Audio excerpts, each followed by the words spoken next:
laws should be followed. The kids are pawns in this whole game, and there's a bigger game. He's not necessarily saying that Trump is right. No, by no means. And I can make the argument both ways. Legally. Legal. If we made the law, and every one of us are responsible for how the laws are made, and we have a choice, we have a vote, we have a say. You say, how do we change things?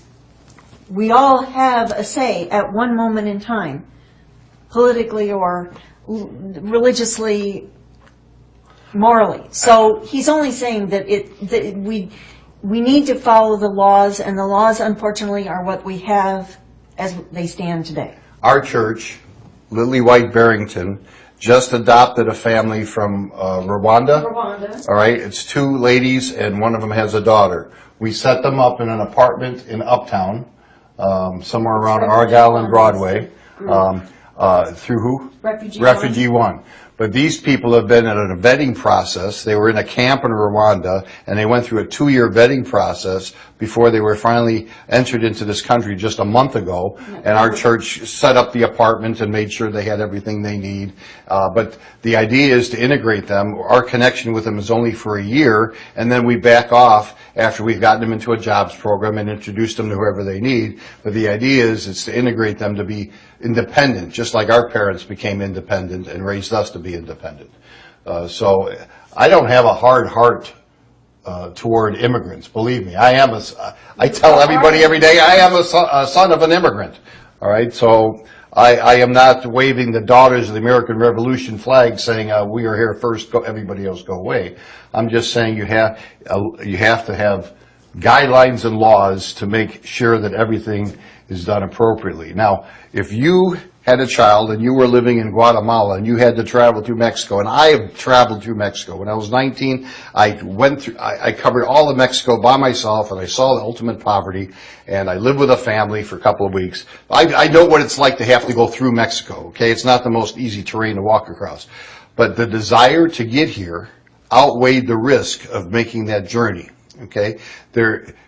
Just like there was what was the group that took in our family? The Jewish American... The Jewish Children's Bureau. Jewish Children's Bureau. There are bureaus that need to be set up. The sad part of it, though, is that people are profiting at a big time. The Catholic Church is a huge profit thing with bringing in these refugees. They're getting funded by the government to house them and take care of them in a way that you got to wonder who's at the heart of that money. Okay, that's where I wonder. This is an industry, just like our prison system has become an industry, and big money is playing a big hand in this. What we see on the surface is not the real story.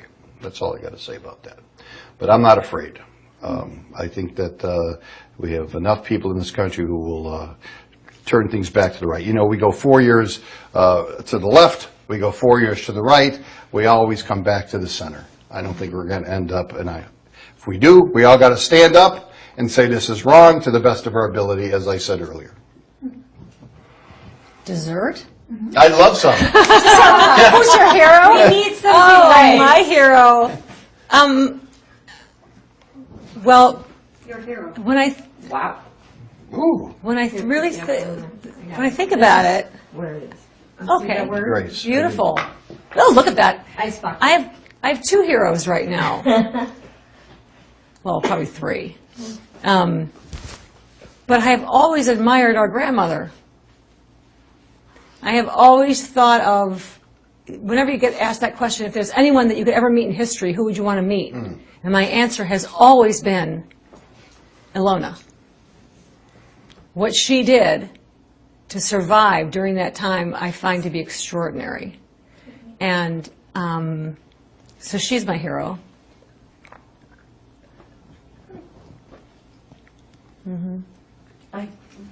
That's a huge gap in my... I'm like her. When you said the word hero, I did think of him, but I'm like her. I don't think of it. I don't think of that word. And, you know, mine all comes back to God. And there is only one fear, and that is a respectful fear of God. And It's the only kind there is. But I understand what you said, I was in the kitchen, but something about the sister's fear. And he said, well,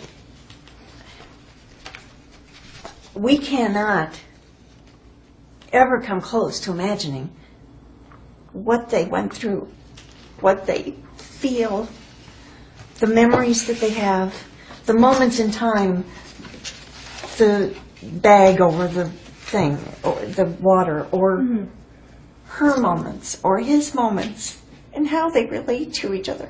We can't go through that. We can't imagine what those sisters think about in their moments alone. But I've only had 2 days to process the fact that Grandma was a hero.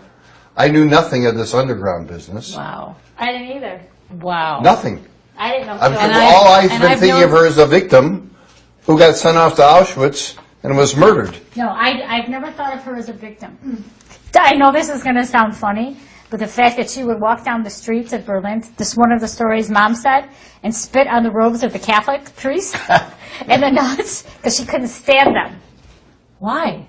I don't know. I'd have to ask Mom, but because she would never convert. She's not going to do that. It didn't matter because it wouldn't save your family anyway. But the fact that she did that, because that was an act of defiance. It's like, no, I am a Jew. I am going to remain a Jew. I'm not going to hide that I'm a Jew. That type of thing. But that's something Mom told me. So she was Hungarian? Is She's that Hungarian factual? Jew. Hungarian Jew. Yes, Okay. she's Hungarian. Hungarian Jew. And he was technically Prussian. Prussian. Okay, which so doesn't that kind exist of in makes one. us like gypsies. Well, actually, on one of the documents, she is labeled a gypsy. See? She told me that story. Well, the infirmed, the mentally ill, the gypsies were all targeted. That's right. Okay. Yeah, no, that paints a whole new picture. All right. Is there anything you've come across in direct relation to her upbringing to make her that defiant of a person? No. Here, Jen, you can. No. I want some. Nothing? Nothing. But I've learned more about Papa on this trip because I never knew anything about him at all. Okay. As a matter of fact, I didn't even realize that he was buried here. So I went to his grave the other day. I remember being at the hospital in his last days. Really? We went and visited. Wow. I never said a word. Sat and like you. This one right there. This. Yes. What is That's that? carrot cake. Or you tart, and this is strawberry cream. That's fine. Whatever. Strawberry cream. Protrusion. Well, I didn't want to be gross about it. Yes. Thank you. Steve, 16 marker? So, okay. Our immediate family. I just have a question for you guys. How many people, and I apologize, not including spouses, how many people do you think are in our immediate family? Well, I know the answer because you told me yesterday. I did, then you can't answer. I can't Okay. answer. Okay. Like our immediate family? Not your nuclear family, your immediate family. Right. So cousins and Right. aunts and yeah. Can you give me a second? Sure. Okay. Not including, just. Not all including spouses. But nieces and nephews. Oh, that's a good one. How many do you think? Oh, that I know of. I'm seeing like in the 30s or 40s. Okay. Around there. Okay. That I know of. So. What about you, Lisa? He told me I already. Oh, okay. You Okay. know what? Secret club. That's all I'm saying. What about you, Tim? How many do you think? Great answer. But you're the Dave Nern. You know what? I'm going to just throw out like 85. Okay. But I remember I used to count just aunts and cousins, and we were 23. Okay. All right. So are you ready? You ready to find out In our how many immediate in our immediate family? A lot of green. Here, it's a lot of green. Here we go. Well, we're going to start with our Uncle Alphonse. She's going to make a treat. Okay. And Alphonse's first son is Carl. And Carl has Kristen and Klaus and Heidi. Very German name. Very right? German I names. love the Klaus. And Gretchen and Court. Okay. And then he had Louise who had Edward,